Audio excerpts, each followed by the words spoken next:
nós vamos conversar com vocês sobre a cardiologia pediátrica. E perguntas foram feitas para dirimir algumas dúvidas a respeito da especialidade.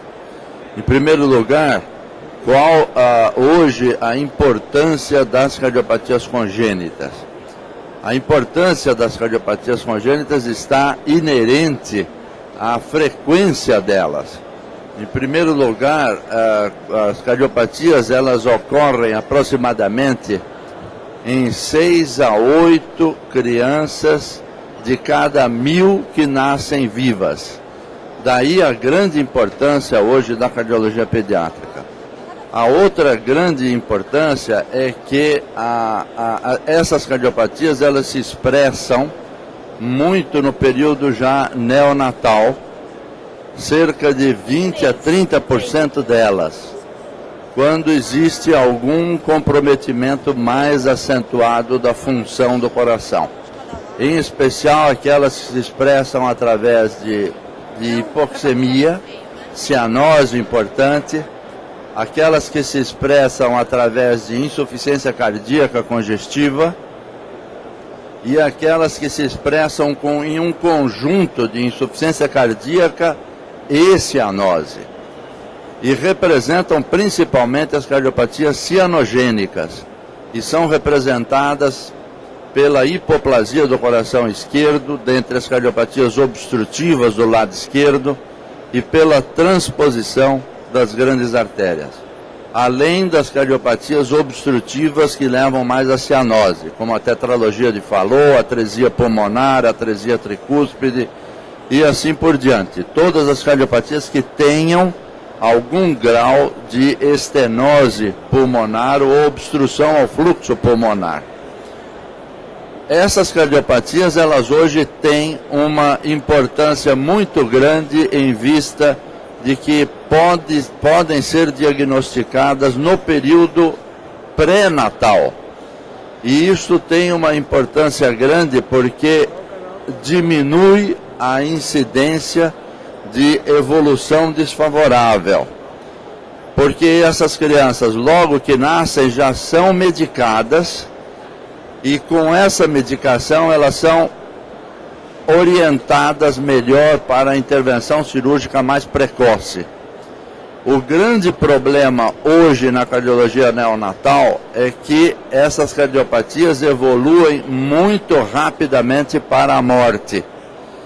E conhecendo o diagnóstico prévio, antes do nascimento, essas crianças já são direcionadas a um tratamento muito precoce, principalmente sob o uso de prostaglandina, que dilata o canal arterial, que em geral são cardiopatias canal arterial dependentes, melhora rapidamente a situação hipoxêmica e de insuficiência cardíaca de baixo débito, como na hipoplasia do coração esquerdo, e rapidamente são orientados para a intervenção cirúrgica.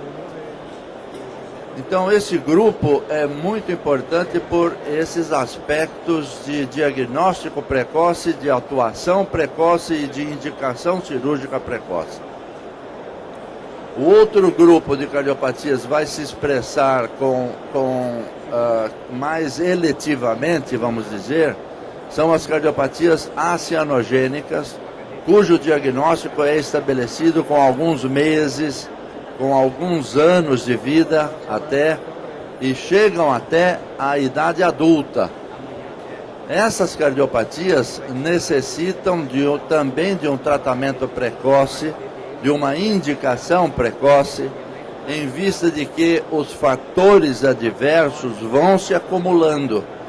E esses fatores adversos são representados principalmente pela dilatação cardíaca, hipertrofia miocárdica, insuficiência cardíaca e fatores que vão certamente interferir na evolução ao longo do tempo, mesmo depois da intervenção cirúrgica.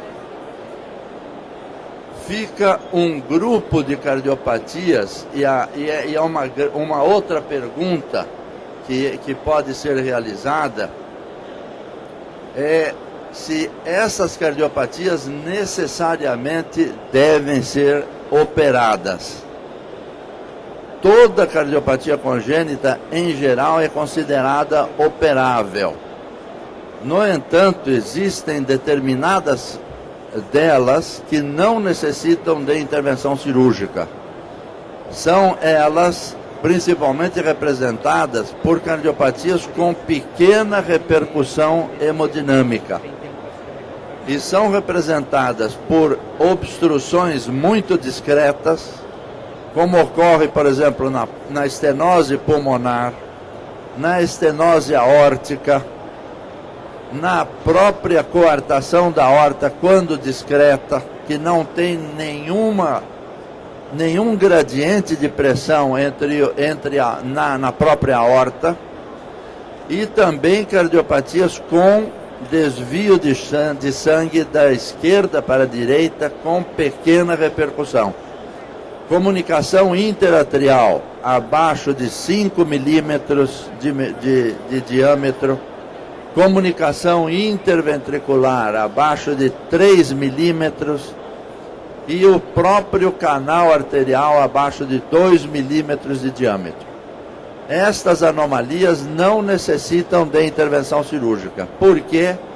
Porque elas evoluem ao longo do tempo sem qualquer repercussão hemodinâmica, alcançando uma longevidade semelhante à longevidade de uma pessoa inteiramente normal, sem defeitos cardíacos. Então, esse ponto é um outro ponto na cardiologia pediátrica que tem uma importância muito grande. Uma outra pergunta que é importante é a seguinte: podem as cardiopatias congênitas serem consideradas curadas após uma intervenção cirúrgica? É um outro ponto de grande discussão, porque a grande maioria das cardiopatias ficam com algum grau de defeito residual, em especial aquelas nas quais se dilata ou se amplia a via de saída do ventrículo direito, como por exemplo na tetralogia de Fallot, na qual permanece uma insuficiência valvar pulmonar. E essa insuficiência vai, ao longo do tempo, interferir na evolução com dilatação do ventrículo direito, acarretando consequências maléficas na evolução. As cardiopatias que são consideradas curadas são aquelas que não têm defeitos residuais e que também não têm efeitos adversos pré-operatórios. Isto é, são cardiopatias que são operadas muito precocemente. E algumas são consideradas curadas. A comunicação interatrial, quando operada precocemente. A comunicação interventricular, quando operada precocemente. E a persistência do canal arterial, idem, quando operada muito precocemente. Essas três anomalias congênitas acianogênicas são consideradas curadas quando então elas não têm nenhum defeito ou efeito adverso, isto é, grande dilatação, grande hipertrofia miocárdica. Isto ocorre quando elas são operadas ainda no primeiro ano de vida. Outros defeitos, até cianogênicos, podem ser considerados como cardiopatias curadas mesmo após a operação cardíaca. São representadas principalmente pela drenagem anômala total das veias pulmonares, também quando operadas muito precocemente, e em segundo lugar, hoje, pela audácia que teve o professor Adib Jatene na correção da transposição das grandes artérias. Quando esse defeito é corrigido também muito precocemente, e quando ele não tem defeitos residuais, como comunicação interventricular, estenose pulmonar residual discreta. Então, essas anomalias são consideradas curadas mesmo depois da intervenção cirúrgica. São a comunicação interatrial, a comunicação interventricular, a persistência do canal arterial, a drenagem anômala total das veias pulmonares e a transposição das grandes artérias. Então, esses defeitos, eles têm que ser considerados curados, mas tem eles que não podem ter nenhum efeito adverso ao longo do tempo. Não podem ter dilatação, nem hipertrofia, nem insuficiência cardíaca de longa duração. Uma outra pergunta que surge é qual o impacto da cardiologia pediátrica na cardiologia em geral. O impacto hoje da cardiologia pediátrica é que ela não é limitada especificamente só aos pediatras. A cardiologia pediátrica hoje está se estendendo em grande importância para o tratamento no adulto, em vista de que muitas anomalias evoluem ao longo do tempo com defeitos muito discretos, e esses defeitos discretos são evoluídos ou evoluem até a idade adulta. Em segundo lugar, as cardiopatias operadas estão evoluindo até a idade adulta, e por isto estas cardiopatias começam a ser tratadas pelo cardiologista geral. E o cardiologista geral tem que ter uma noção importante da cardiologia pediátrica. Os aspectos diagnósticos, os aspectos fisiopatológicos e as complicações ao longo do tempo que vão surgindo com o passar do tempo até a idade adulta.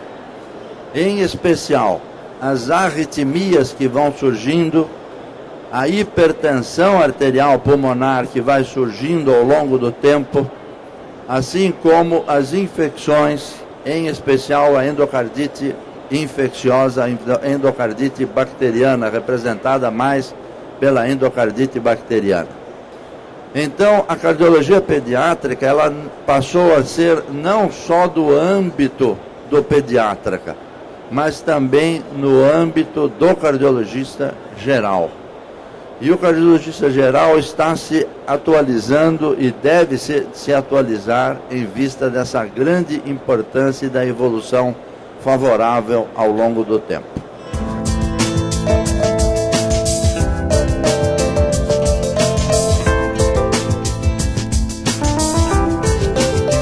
Muitas vezes ela orienta mais para a indicação cirúrgica de defeitos até pequenos, como a própria comunicação interventricular e principalmente a persistência do canal arterial, quando pequenos.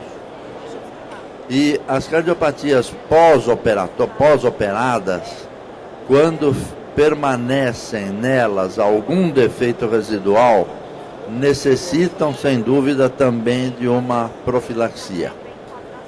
E é comum que essas cardiopatias fiquem com algum defeito residual, em especial aquelas que alargam a via de saída do ventrículo direito, o tronco pulmonar e o anel pulmonar na tetralogia de Fallot, na dupla via de saída dos vasos do ventrículo direito, ou nas lesões valvares, no defeito total do septo atrioventricular, permanecendo algum grau de insuficiência mitral, insuficiência da válvula atrioventricular esquerda ou direita, também são necessariamente indicados para uma profilaxia adequada antibacteriana.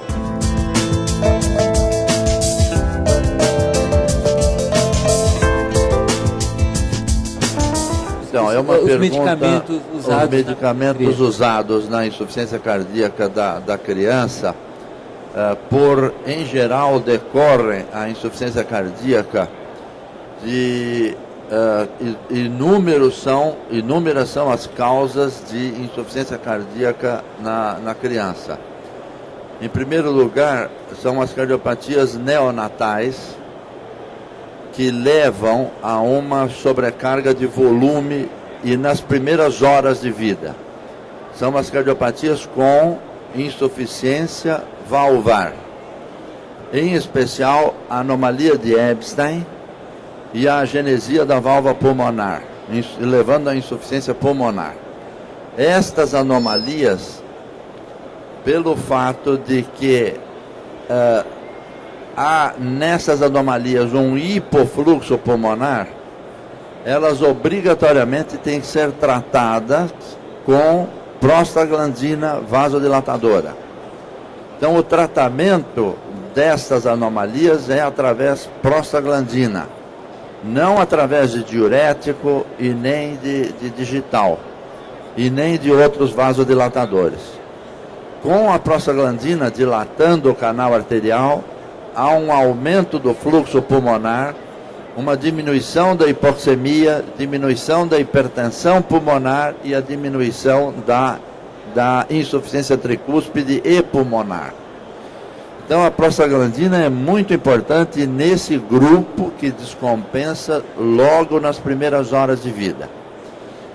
Passado esse período, vem as cardiopatias com obstrução do lado esquerdo do coração, que são representadas pela coartação da aorta, estenose aórtica, hipoplasia do coração esquerdo, estenose da válvula mitral.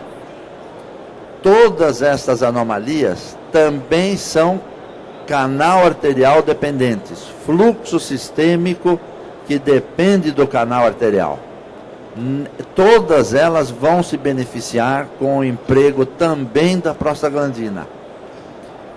Ao lado da prostaglandina se emprega aí sim os diuréticos na coartação da aorta, na estenose aórtica. Na hipoplasia do coração esquerdo se empregam as drogas vasoativas para manter a pressão arterial pulmonar elevada, que é a causa,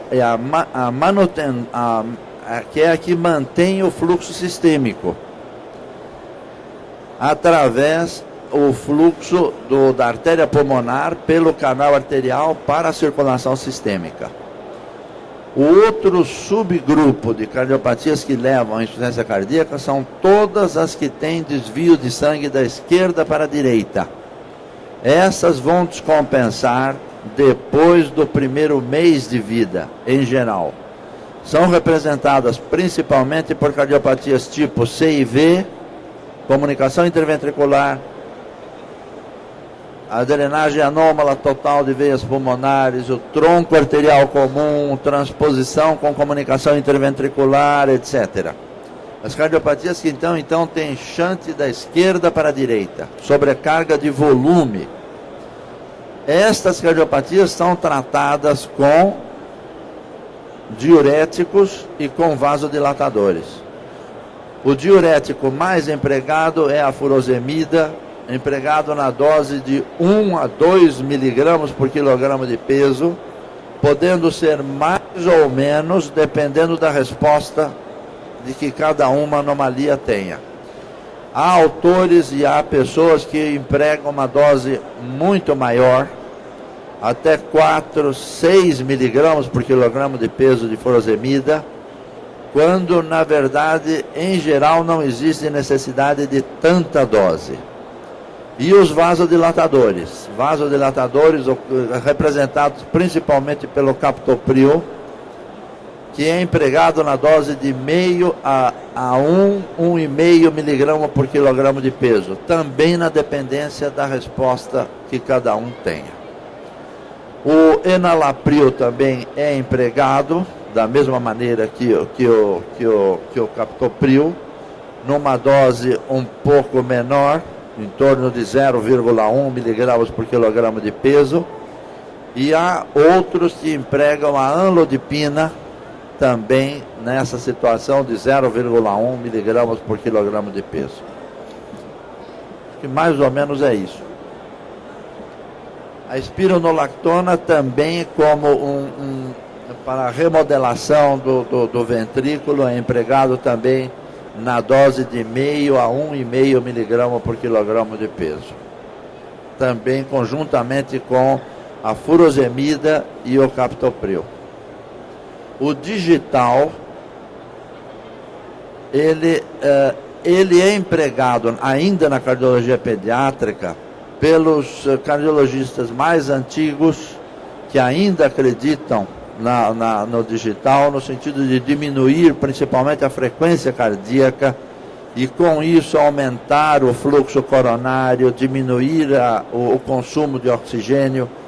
E ele é empregado em especial nas cardiopatias que tenham insuficiência sistólica, principalmente em grande dilatação cardíaca, como ocorre na própria comunicação interventricular já em disfunção, na coartação da aorta, em lesões obstrutivas que levam à disfunção miocárdica.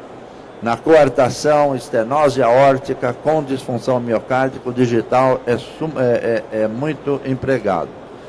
E hoje está se tendendo também, existe uma outra droga, a ivabradina, que está surgindo no mercado, no sentido também de diminuir a frequência cardíaca de crianças com insuficiência cardíaca, no sentido de melhorar a condição coronária e melhorar a função miocárdica também. Mas isso é um assunto novo, ainda em estudo. O digital é ainda empregado, em especial nessas anomalias que eu comentei, na coartação da aorta e quando tem uma disfunção miocárdica sistólica importante.